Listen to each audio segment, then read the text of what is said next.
Welcome back. Despite the Biden administration trying to tout its so-called Bidenomics, more Americans are not convinced it is actually working. A new Fox News poll shows 45% of voters say that their personal financial situation is falling behind, though 43% report that it is holding steady. While people seem to have more faith in the economy than they did last month, 76% still classify the economy as only fair or poor. Joining me right now is Wisconsin Congressman Bryan Steil. He's chairman of the Committee on House Administration and a member of the Financial Services Committee. Congressman, it's good to see you. Thanks very much for being here. Interesting results for these Fox polls on the economy, and yet Joe Biden is making it the centerpiece of his campaign. Your reaction?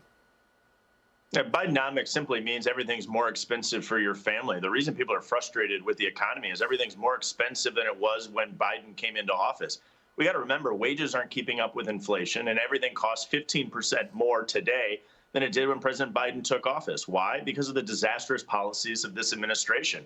He came into office, attacked the energy policies like shutting down the Keystone Pipeline, spent trillions of dollars when our economy was restricted on the supply side. He pumped trillions in on the demand side, driving prices up. American public is still feeling it. People are getting ready for the 4th of July weekend here in Wisconsin, going to the grocery store. Maybe they've seen a touch of relief, but things are still wildly more expensive than they were when he came into office.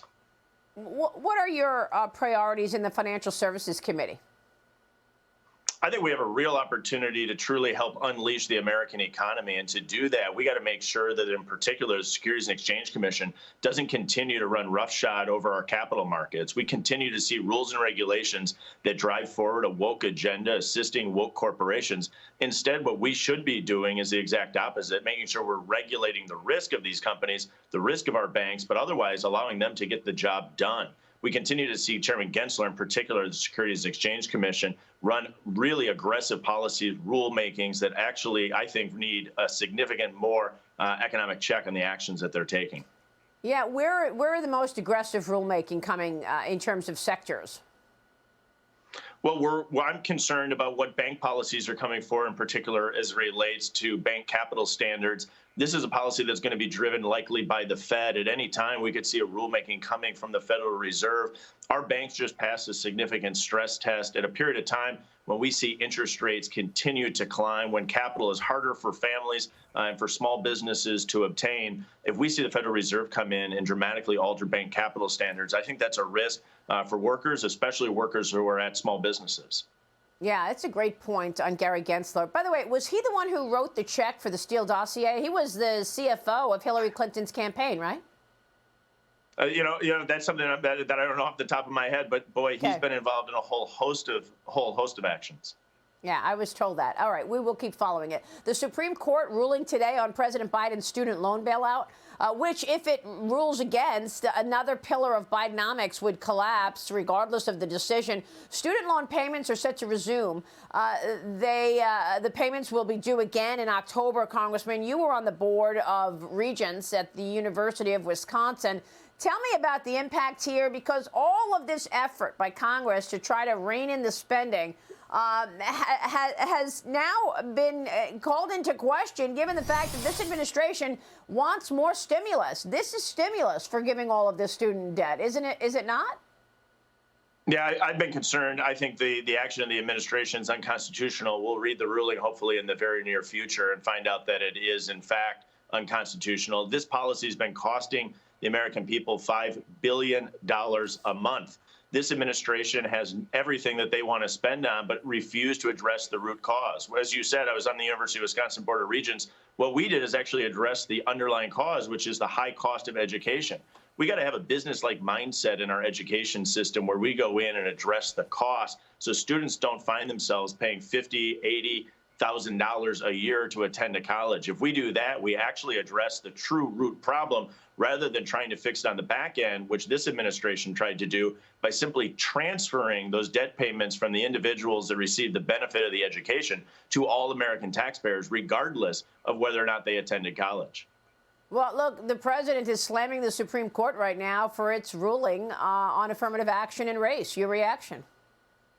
I think Justice Roberts said it right. If you want to have a society that is not based on race, well, then don't base policies on race. I think this is an opportunity, again, to address the root causes. We have K through 12 systems that are not preparing our children properly. Finally, this may be the opportunity to actually go in and drive forward, in particular with school choice policies, to make sure that everyone has an opportunity in America to succeed. It's the radical left that fights against school choice, that wants to lock children into failing school systems. And then again, they've looked to affirmative action and other policies to fix it on the back end. Let's go in and actually address the root cause. And in many ways, that's failing education systems across the United States. It's a great point. Charisse is here with me. Charisse, jump in.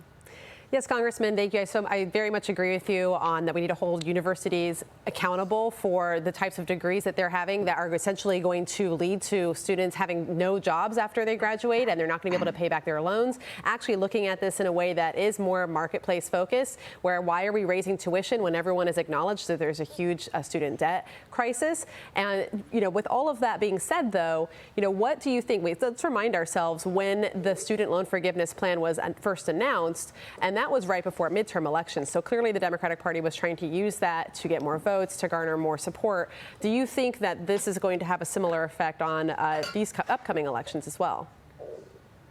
Well, I have no doubt that the Biden administration is going to find other things they're going to try to spend on. I mean, this is the administration that drew down on the Strategic Petroleum Reserve as we headed into the election as well. They're fast and furious with their tricks to try to fix the economy on the back end, because the underlying principles here are really darning to American families. Prices are up. College tuition continues to skyrocket. American families are falling further and further behind. It's the reason we have to do the actual hard work of getting this economy back on track by doing things like unleashing American energy, by helping actually get people back to work who still find themselves on the sidelines. And so if we're doing those types of policies, we can actually help American families. This administration wants to drive your costs up and then fix it on the back end by spending more money, which just turns us into a spiral of spending money and higher costs. Congressman, well said. We are going to be watching all of this as we continue to wonder if, in fact, we're going to see an economy slowing down by these policies. Your expectation for a recession? Well, I remain concerned. There's plenty that's flashing red on the screen warning us that a recession may be ahead.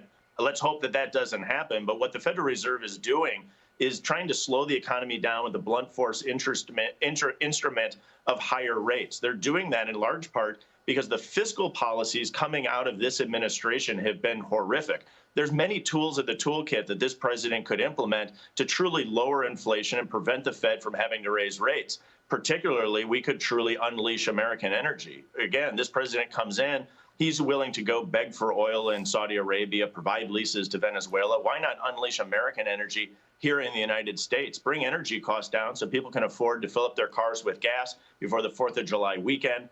This administration just spends money, tries to fix it on the back end, and the end result is that people pay more for goods, find themselves further and further behind.